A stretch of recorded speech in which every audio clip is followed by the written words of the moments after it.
Assalamualaikum warahmatullahi wabarakatuh. Waalaikumsalam warahmatullahi wabarakatuh. Bu, kenalkan kami dari Bimbingan Konseling dari Umga ingin mewawancarai guru kita di sini di sekolah ini. Siapa namanya? Nama saya Muhammad Ikal. Ini guru teman saya Dimas Saudin. Baiknya Bu, untuk Ibu. Nama saya Sratu Nazira, guru BKJ SMP Negeri 41.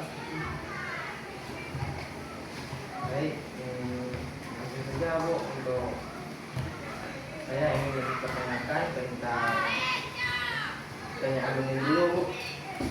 Ya, silakan.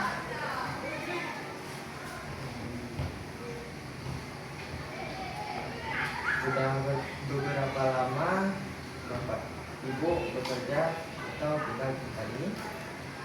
Kalau jadi guru BK di sini sudah 2 tahun terakhir.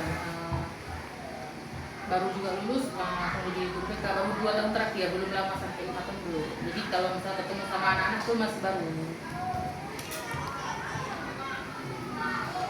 Selanjutnya apa yang menjadi kegiatan utama di tempat ini? Kegiatan utamanya sebenarnya dia lebih ke pembentukan karakter ya. Pembentukan karakter anak-anak kan di sini latar belakangnya berbeda-beda, apalagi di sini banyak anak-anak yang dari desa terpencil gitu kan, dan juga orang tuanya belum tentu memperhatikan pendidikan, belum aware ke pendidikan, jadi lebih kepada pembentukan karakter.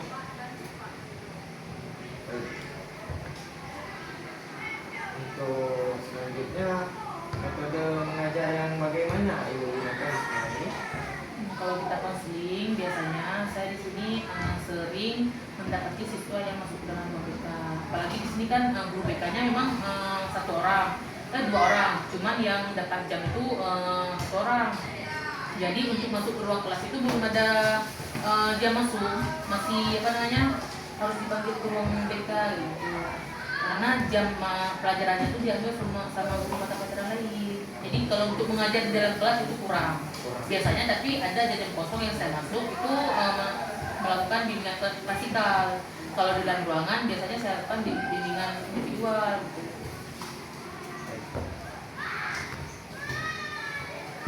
Bagaimana Bu tentang partisipasi siswa dalam proses belajar mengajar? Ya, saya bilang tadi karena background mereka bukan dari tempat yang aware pendidikan, jadi motivasi dan motivasi belajar mereka kurang. Di sini itu harus kita bentuk, yang pertama itu motivasi belajar, pembentukan karakter. Makanya tugas kita guru di sini itu lebih banyak gitu. Harus jangankan untuk belajar, metode belajar apa yang sesuai dengan mereka, tapi untuk datang ke sekolah aja mereka susah karena motivasi belajarnya kurang. Datang ke sekolah pun belum tentu mau belajar gitu. Baik, untuk di lingkungan ini bagaimana? Lingkungan apa maksudnya? Sekitar saya bilang tadi, karena kan kita di sini bukan kota, jadi pembelajarannya pun tidak efektif. Orang tuanya sekedar anaknya sudah ke sekolah aja, mereka nggak mau tahu apa yang dilakukan di sekolah. Kalau misalnya anaknya bilang nggak mau ke sekolah, nggak dipaksa pun gitu kan. Jadi kita kolaborasi dengan orang tua, sekali-kali kita ada dengan orang tua, kita bilang ke orang tuanya bahwa anak mereka seperti ini di sekolah, kami mengajarkan seperti ini, kami juga mengharapkan hal yang sama di rumah juga diajarkan, diperhatikan pendidikannya. Kalau misalnya di sekolah, guru di sini sudah pada tahu guru BK itu seperti apa, misalnya BK-nya dengan konseling seperti apa, tapi mereka berorientasi begini. Ada anak yang bermasalah, langsung bilang, Bu itu anak bermasalah, bawa ke ruang BK. Sebenarnya dia kan setiap permasalahan yang terjadi di sekolah itu ada alurnya, bukan cukup-cukup ke ruang BK, ya kan? Jadi hari ini problematika di dalam stakeholder di sekolah sendiri itu yaitu mereka kadang-kadang masalah ini sebenarnya bukan guru BK yang menangani, tapi udah ke guru BK. Kayak misalnya telat ke sekolah, masalah rambut, habis itu sepatu, itu sebenarnya kan kedisiplinan itu masuk ke ranahnya kesiswaan. Tapi hari ini itu menjadi tugas guru BK. Sebenarnya itu harus melalui alur kesusahan dulu gitu. Maka kalau tapi praktek di sini ya kami ikut alur aja gitu. Bagaimana enaknya dengan guru-guru yang lain gitu.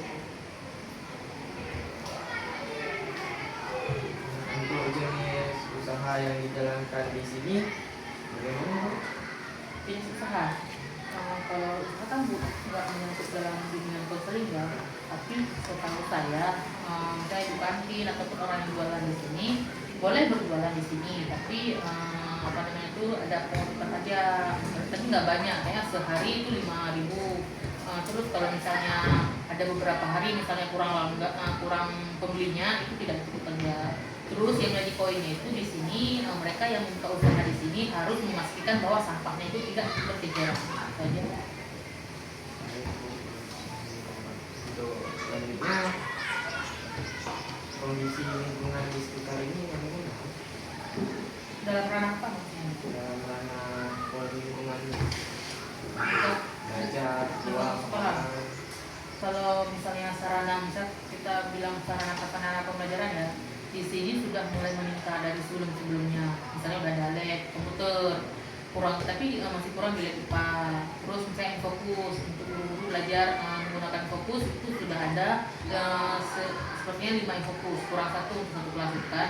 Cuma rolling gitu masih tetap diusahakan untuk kita terus belajar menggunakan fokus sih. Cuman ya begitu kita menunggu alokasi dana dari kelas sekolah.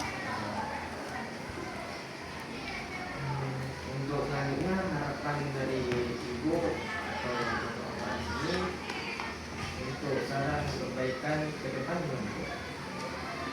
Perbaikan apa nih? Perbaikannya di dalam ranah BK-nya. Kalau harapan saya pribadi sih semoga kedepannya ada kolaborasi antara guru mata pelajaran, guru wali kelas, apalagi sekarang ada guru wali ya, guru wali siswa itu berkolaborasi dalam meningkatkan pembentukan karakter dan motivasi belajar saja. 2 poin itu aja dulu yang kita fokuskan, bukan nggak usah kita putar-putar lagi di kepala ya. Misalnya 2 poin itu aja, kolaborasi kita dibutuhkan untuk pembentukan karakter dan motivasi belajar itu aja. Baik Bu, terima kasih waktu Ibu waktu